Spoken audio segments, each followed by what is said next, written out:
We hear many wonderful Signs of the Times talks at Bible school, and rightly so, as we consider the events that take place in the world round about us with the Bible in hand. Well, this evening we're going to step back in time, and we're going to think of an event which took place, which at that time, for those who had eyes to see and ears to hear, was the most wonderful demonstration of the Father's hand at work in the nations, saving his people. Now, I appreciate that not everybody in the room is going to be able to do this, but for those of you who can, cast your minds back to 1976. Those of you who can't, don't worry. This is what went on. So, a few headlines. Concorde, okay? That the first ever commercial flight of Concorde took place in 1976. The National Exhibition Centre in Birmingham was opened by the Queen and the Duke of Edinburgh. The Ford Fiesta was launched. Here we have a Ford Fiesta Mark I. I want you to notice the beautiful cream and brown paintwork, daringly modern at the time. Harold Wilson resigned as Prime Minister, was replaced by James Callaghan. There were the most severe droughts on record, standpipes in the streets and people filling up buckets. And this man died. Anybody care to tell me who that is? It is indeed L.S. Lowry. Not my cup of tea, but there we are. There are those that love his work. In the wider world, the Apple Computer Company was founded. Thank you. In the United States, Jimmy Carter won the presidential election, beating Gerald Ford. At the Montreal Olympics, 14-year-old Romanian gymnast Nadia Comaneci won 5 gold medals, including on the uneven bars, where she scored 10 out of 10. Nobody had ever done that up until that point. Fidel Castro became president of Cuba, and this gentleman died. Anybody care to guess? Howard Hughes, the American billionaire. However, there was one incident which captured the attention of the Christadelphian community because they could see God working with his people. In early July 1976, Israeli forces flew to Entebbe in Uganda for a daring, almost impossible mission to rescue Israeli and Jewish hostages captured by Islamic and German terrorists. Now, this event is rarely spoken of within our community today, but it is truly one of the most astonishing events in recent years. And with the Bible in hand, it is far more than just an amazing military operation to rescue a few people. It is a glorious demonstration of God working in the lives of his people. Sometimes known as Operation Thunder, Operation Thunderbolt, or for reasons that will become clear later, Operation Jonathan. That's not why I chose it. This particular writer, Saul David, called it the most audacious hostage rescue mission in history. And I would agree. Various books have been written. I've got a couple of these, I think, certainly the one. If anybody wants to borrow it, come and see me. And films have been made. Again, I've got both of these on DVD. You're welcome to borrow them. Not because I'm old-fashioned. I think the original is much better. But there we are. Now, why are we considering this evening? Is it because we are bloodthirsty, that we like seeing people die? Nothing could be further from the truth. We desire peace. Nor is it because we are political in a worldly sense, or we believe that terrorists are receiving the punishment that's worthy of their crimes. Again, the opposite is true. We are considering this quite simply because of the involvement of God's people, Israel, the Jews. And the Bible is very clear. Although some, perhaps many within Israel, do not acknowledge or serve their God, certainly do not acknowledge the Lord Jesus as their Saviour, they are still his people, and without question, they are special because of it. Zechariah 2 verse 8, for thus saith the Lord of hosts, after the glory hath he sent me unto the nations which spoiled you. For he that toucheth you, Israel, he that toucheth you, toucheth the apple of his eye, the pupil. There are few more sensitive places in the human body. I could get a splinter in my finger and forget about it for a day or two. Ultimately, I've got to deal with it, but it's not going to stop me doing my job. If I get a splinter in my eye, that is very serious. That's how important this is. This is the love of Yahweh for his people. Ah, yes, but that's the Old Testament. It all changed when Jesus came. There are those outside of our community, professing Christians, and very sadly, tragically, sometimes within our community, who question whether Israel are still God's people. There is no question here. Hath God cast away his people?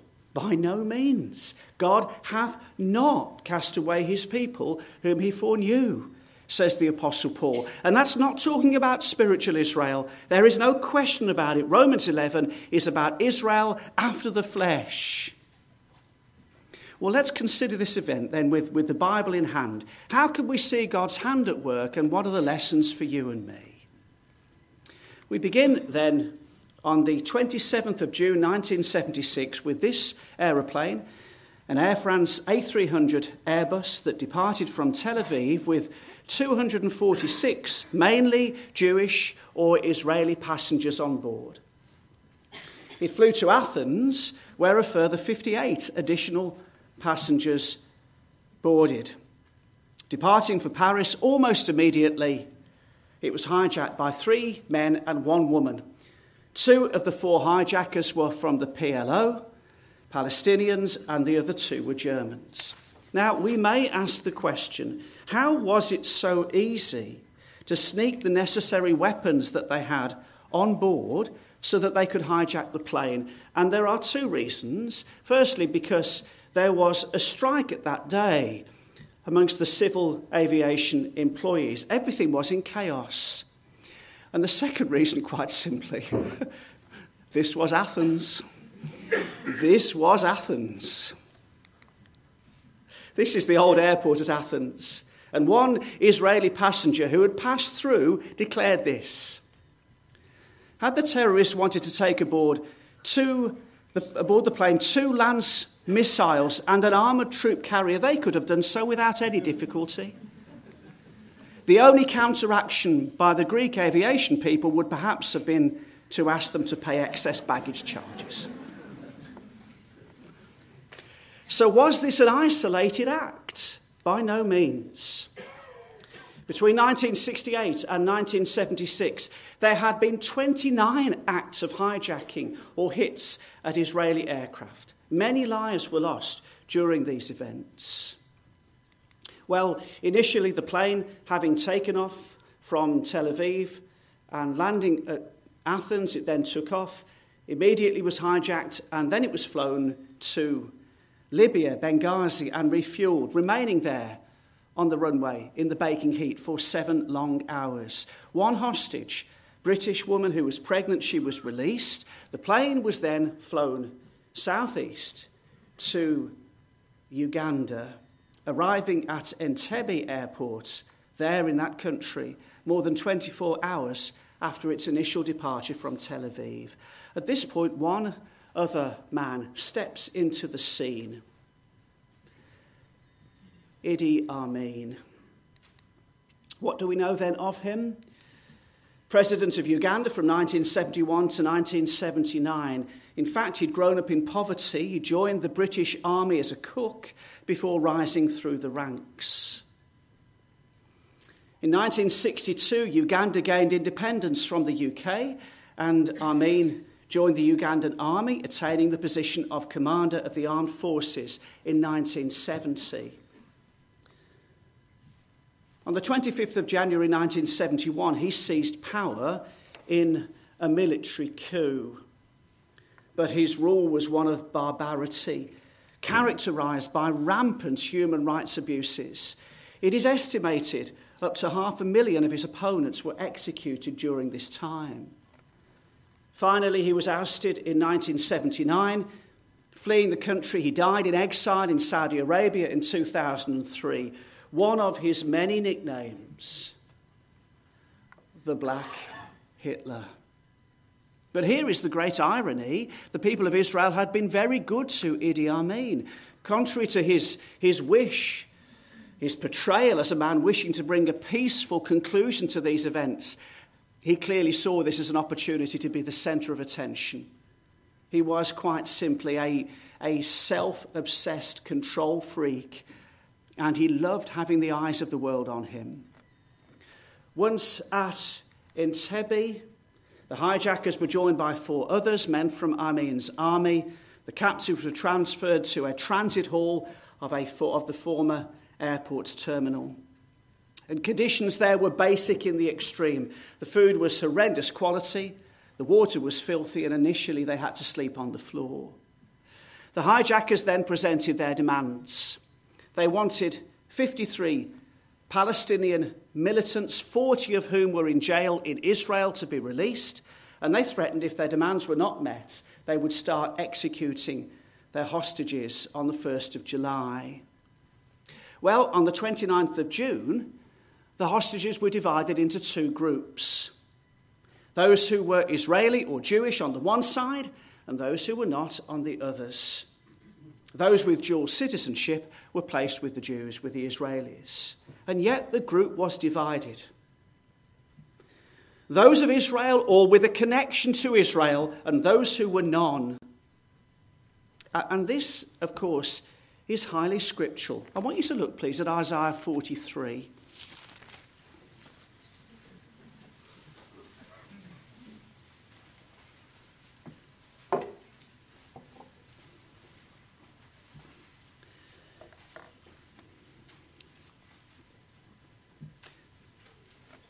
You are mine, says God, verse 1. Verse 2, when thou passest through the waters, I will be with thee. Through the rivers, they shall not overflow thee. When thou walkest through the fire, we think of Daniel chapter 3. Thou shalt not be burned, neither shall the flame kindle upon thee.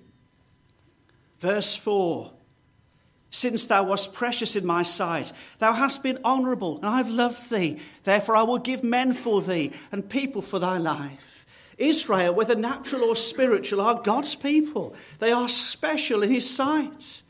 And yet, yes indeed, in 1976, men would be given for Israel's life.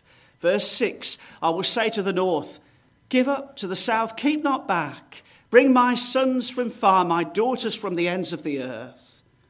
And while this speaks of a literal regathering, as in Nehemiah's day or 1948, or indeed the millennial regathering which is yet to take place, the fact remains, when Israel's God demands that his people must be released, that is what happens. It happened in Babylon, it happened in Egypt, and this principle and his love is unchanged to this very day. Well, on the 30th of June, 48 non-Israeli hostages were freed. After the Israeli government gave an assurance that they were willing to negotiate, a further 100 non-Israeli captives were released. Those who remained were the flight crew, who very commendably refused to depart, around 10 French and 84 Israelis. Over the coming days, unsurprisingly, there was very much discussion amongst the Israeli politicians. Many believed that the government was willing to release some prisoners in return for the release of the hostages. However, I was going to say conveniently, we can't use that word, but this man living in Israel, Chaim Barak Bar-Lev, steps onto the scene at this point. He had known Idi Amin for very many years. In fact, he'd helped in the training of the Ugandan army. He'd lived in Uganda for 5 years. He'd met Amin when he was still a junior in the army. Idi Amin suffered pains in his feet and his ankles, and Barlev suggested to him, well, visit Israel and bathe there in the Dead Sea, in the sulfur baths at Tiberias. And that's what he did. He put him in touch with an Israeli doctor who said, although his malady couldn't be cured, it could be slowed by treatment, by diet. And Amin was very grateful for the help that he received. These two men knew each other. Amin regarded him as his friend. Here's a photograph of the two of them together at a meal in Tel Aviv in 1971. Interestingly, Barlev had done more than just assist Amin in matters relating to his health. You see, the former president of Uganda, a man by the name of Milton Obote, had been very anti-Israel and anti-Amin. He wanted him dead. And knowing what Obote had planned, Barlev had been able to assist Amin and spare him from a trial and potentially from prison. He advised him to form a paramilitary group, ready to defend himself in case Obote tried to kill him, and this he did. And so when Amin seized power, this unit was able to support him. I rather suspect it didn't take long for Barlev to realise, once Amin came to power, that he had befriended a vile and unpredictable man. But this friendship between these two men would prove vital during hostage negotiations. How beneficial, brothers and sisters, that Israel should have a man there at that time able to negotiate with a despot like Amin. Surely the hand of God at work. There's another great irony in this. You see, the Israeli military had been very generous in training the Ugandan Air Force. For many years, the Ugandans depended on Israel alone until they made the decision to turn against them and turn to the USSR. This is how they thanked them. During the days after the plane arrived at Uganda, Barlev spoke to Amin on the phone many times. He even talked of going to see him in Uganda. And though Amin was polite, he always called him his friend. He clearly enjoyed holding sway. Barlev repeatedly pleaded with him to play the part of the peacemaker, stressing that as president of Uganda, he had power to overcome the terrorists and set the hostages free. The world would see then what a great man he was. These pleas fell on deaf ears. On another occasion, Barlev said, "Remember what your mother said, President Amin. Remember what your mother said to you. Help the Israelis from the Holy Land." Like all other requests, this was ignored. Amin clearly lied about the number of terrorists. He also claimed that the airport was surrounded by explosives, so you'll never fly anybody in. Another lie. The only thing that Barlev could do was buy time. The initial deadline, when the terrorists said they would blow up the plane and start killing the hostages, that came and went, and a new deadline of the 4th of July was agreed. All sorts of diplomatic suggestions came to nothing. Various statesmen, various leaders and ambassadors were involved. When Israel appeared to be willing to comply, the terrorists changed their demands. They said that every single prisoner had to be released, not just the 40 in Israel, but the other 13 held in Germany, Switzerland or Kenya. And even then, when Israel appeared to be willing to comply, the terrorists changed their minds and stated yet more prisoners had to be released, and in fact we want $5 million. When it became apparent that all attempts at a diplomatic solution would fail, Israel decided they had to act. In fact, as soon as the plane had landed in Uganda, plans were put in place. The plan was very simple. It was also as dangerous as it was daring. They would fly a small number of soldiers in, rescue the hostages, and get them out as quickly as possible. They knew they had to refuel the planes, and so an arrangement was made, and they would do so in Kenya. In preparing for the raid, Mossad, Israel's intelligence agency needed to know as much as they possibly could about the site. And again, two astonishing events helped them. The first one is this. One of the freed hostages had a military background and an astonishing memory, almost photographic memory. And he was able to help the Israelis in planning for the raids, in describing what the airport was like. They built a scale model. So accurate was it. The way the doors opened on the terminal was correct. Secondly, Israeli firms had been used to construct many buildings in Africa in the 1960s and 1970s, one of them being the old airport terminal at Entebbe. And again, Mossad was able to interview those involved, and again, it helped them in creating this scale model. Once again, we see the Father's hand at work. One further vital piece of information was revealed by those who were released, and that is that the Ugandan soldiers were totally complicit in these events. Despite Amin's posturing as a peacemaker, they were allied with the Germans and the Palestinians. And so it was that the Israeli government, with full support of the opposition, decided to act. This was the plan. A task force numbering around 100 would fly to Uganda, divided into various groups. 29 would lead the assault on the terminal building, securing the hostages. They were led by this man, Lieutenant Colonel Jonathan Netanyahu, whose brother would later become the Prime Minister of the country. So highly was this man regarded by his men. They said this: if Yoni goes with us, there's no fear of defeat. Well, they took off from Sharm el-Sheikh. The task force flying down the Red Sea, interesting location, where possible flying lower than 100 feet to avoid detection by radar, Egyptian and other countries. At the bottom of the Red Sea, they turned right, flying over Kenya, Ethiopia, and finally they arrived at Entebbe. One option had been to land on Lake Victoria, which bordered the airport, and then reach the shore by boats, but they discovered that Lake Victoria was known for its high proliferation of crocodiles, and so they put that one to bed. One of the planes was a Boeing 707.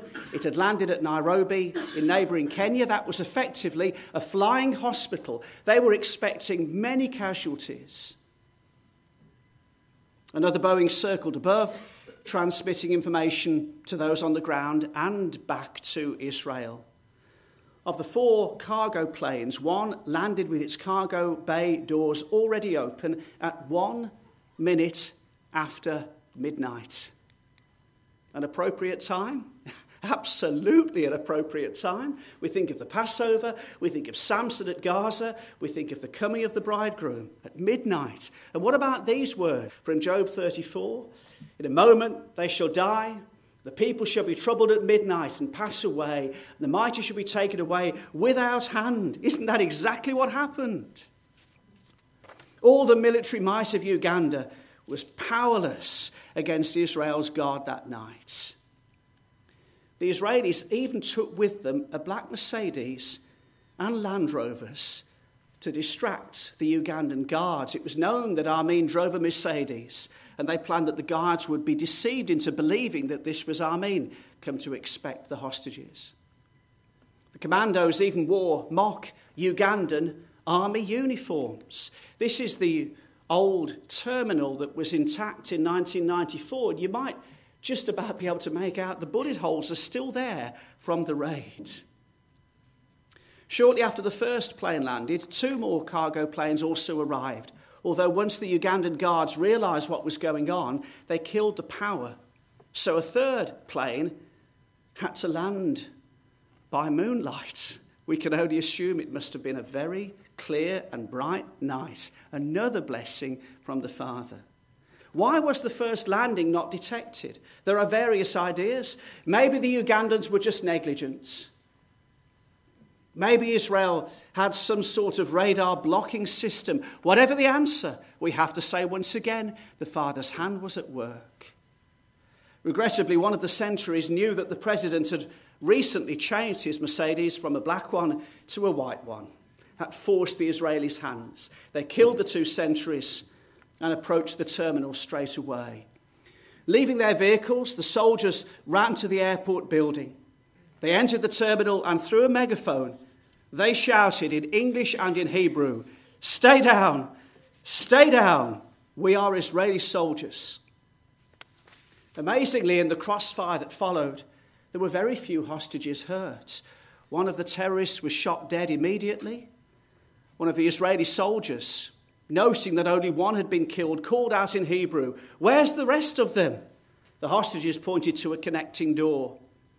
They threw several hand grenades in, entered, and shot dead those that were there. The other cargo planes had now landed and they unloaded armoured personnel carriers to provide defence during the raid.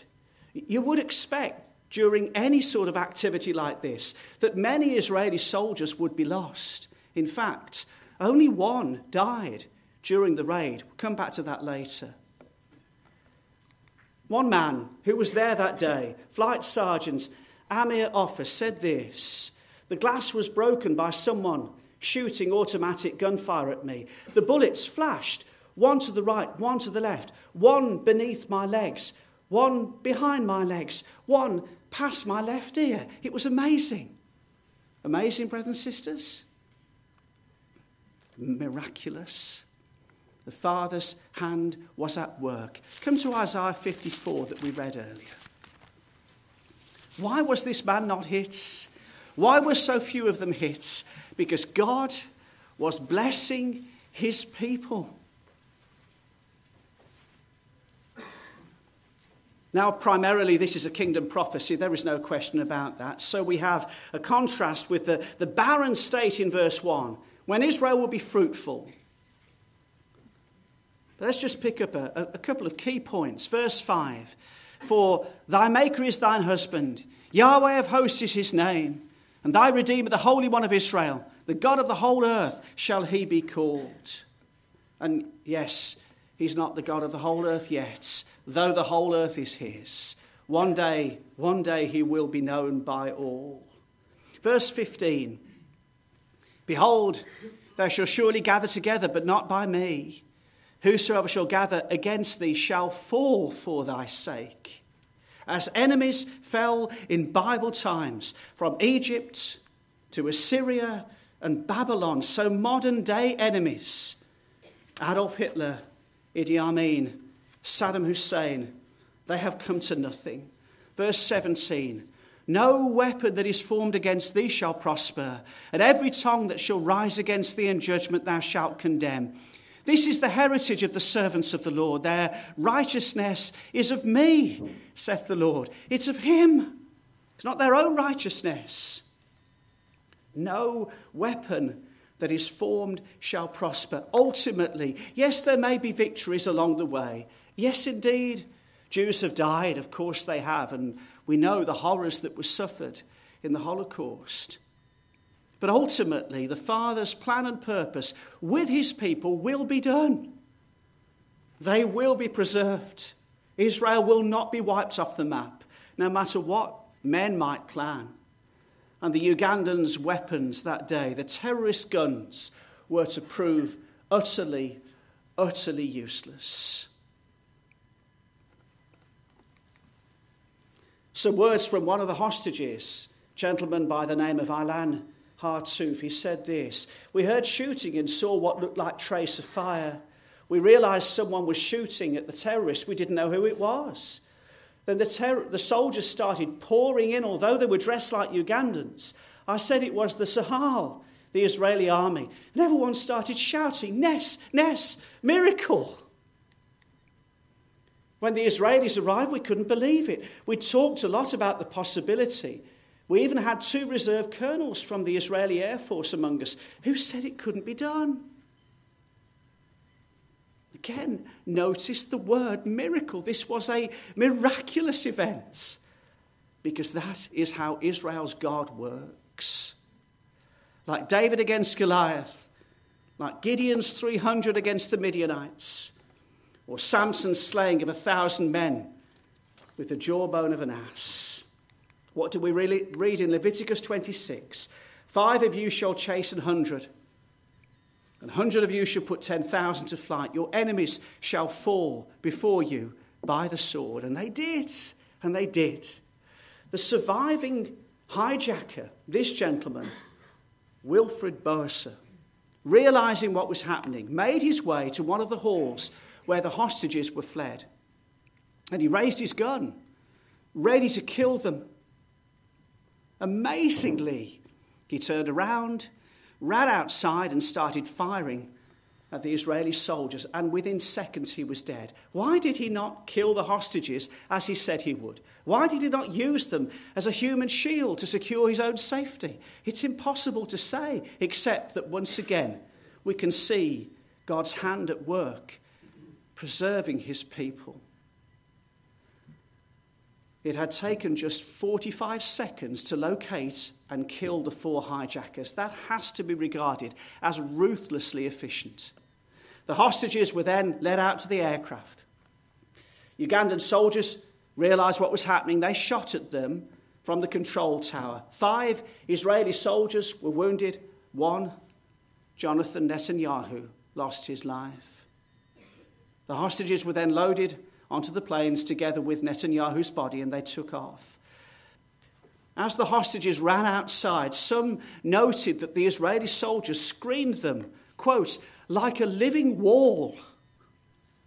Now, what does that take us back to? Surely the Exodus. The children of Israel went into the midst of the sea on dry ground. The waters were a wall unto them on their right hand and on their left. This, like the return in 1948, was another Exodus, was it not?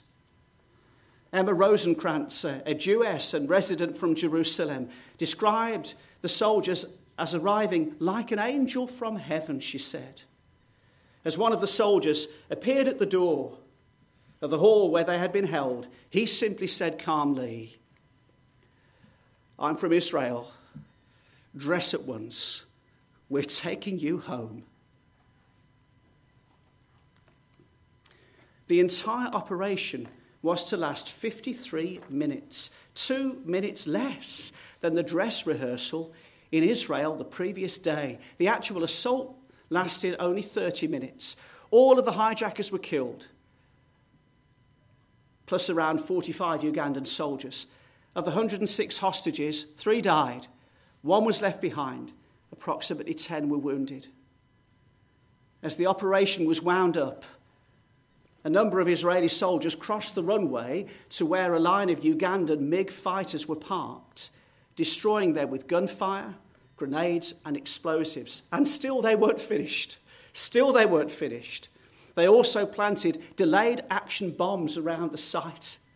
Explosions were heard for many hours, well after the Israeli planes had soared away to freedom. It is said that 1/4 of the Ugandan Air Force was destroyed that night. The Israeli planes then flew to Nairobi in Kenya, where refueling took place. In a matter of hours, they landed back in Israel safely. No Ugandan planes followed them, and unsurprisingly, they received a hero's welcome back in Israel. We're not going to dwell on the outcome at any great length, except to note with great sadness the one Israeli hostage that was left behind. This lady, Dora Block, who also had British citizenship, she'd been taken to hospital when she choked on a chicken bone. She was murdered there, as it is claimed were some of the doctors and nurses who tried to intervene. Many more Ugandans lost their lives in the aftermath. Some had to flee for fear of reprisals by the Ugandan authorities. What was the outcome for Amin? Less than 3 years after the raid, he was deposed. As noted earlier, he fled the country. He died in exile in 2003. He had seemed untouchable for so long, but he dared to rise against God's people And this is what the Father said to the father of the nation, Abraham. I will bless them that bless thee, and curse him that curseth thee. Idi Amin, you are cursed for what you did. In thee shall all families of the earth be blessed. A couple of brief points regarding the date. The date of the raid was the 4th of July 1976, and many have noted it's the same date, in fact 200 years to the day from the declaration of independence of the United States, Israel's big ally. 40 years after the raid, the then Prime Minister Benjamin Netanyahu visited Entebbe with an Israeli delegation and laid groundwork for further development of Israeli sub-Saharan bilateral relations. Now, what are the lessons? What are the lessons for you and me from these things? It seems so long ago, and likely perhaps that we will be as moved as some might have been at the time. But you know, like the return to the land in 1948, like the Six-Day War, we should be moved as we see the Father's hand at work in these things. My father-in-law, a lovely, lovely brother who fell asleep 28 years ago, told me that he went to bed on Saturday night wondering what was going to happen. Got up on Sunday, went downstairs, put the radio on, heard the news, and he raced back upstairs to his wife, my mother-in-law. They've done it! Yes! They've got them out! I say again, we don't glory in bloodshed. We don't, but we do rejoice when we see the Father's hand at work in the lives of his people as foretold in his word. And we look to the time when all Israel will be saved. Two final references. When the Israeli cabinet discussed what they should do, one man, the Interior Minister, Joseph Berg, a devout believer in Scripture, quoted this passage. The Lord hearkened to the voice of Israel and delivered up the Canaanites, and they utterly destroyed them in their cities, and he called the name of the place Hormah, which means devoted. Oh, that we might call Entebbe Hormah, he said, devoted to our God. How many acknowledge God's hand at work in Israel to this day? How many give him glory? How many accept Jesus as their Messiah? Of course, there were those who did acknowledge God's hand at work there in Israel. As they took off into the night sky, one soldier turned to his companion and he commented, "They know that we didn't come on the wings of the Shekinah alone." Isn't that absolutely beautiful? Psalm 149, please. Psalm 149.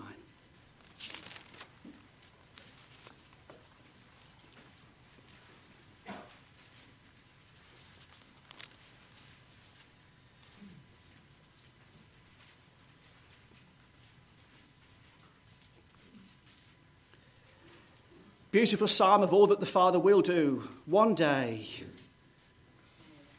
when, verse 2, the children of Zion will be joyful in their King. It will happen when, end of verse 4, he will beautify the meek with salvation. Isn't that gorgeous? And what about you and me? What about the saints? Verse 5, let the saints be joyful in glory. Let them sing aloud upon their beds. We should rejoice when we see his hand at work. Absolutely. What about our work in the age to come by grace? What will we do? What will we do? Verse 6, let the high praises of God be in their mouth and a two-edged sword in their hand. Not literal, symbolic. But what will we do with this symbolic sword? Verse 7, to execute vengeance upon the heathen and punishments upon the people, to bind their kings with chains, their nobles with fetters of iron, to execute upon them the judgment written. This honour have all his saints. Hallelujah. This is our honour. brothers and sisters. This is our privilege in the age to come. Not because we want to shed the blood of pagans. Not because we take pleasure in destruction of those who dare to oppose us. But because we want to cleanse this planet, glorify our God, serve his Son, save his people. This is our future by grace. One day, we know from Deuteronomy 28, Israel will be the head and no more the tail. One day, the world will be changed. And our future, in the mercy of the Father, is spelled out in verses like this, by grace. This honour have all his saints. Now, brothers and sisters, we may well be very close to midnight. The divine clock is ticking. Are we ready for the call? Because this is the honour that awaits us. If we can remain true to him, if we can see his hand at work in the events of the nations and apply the lessons in our lives day by day. Thank you.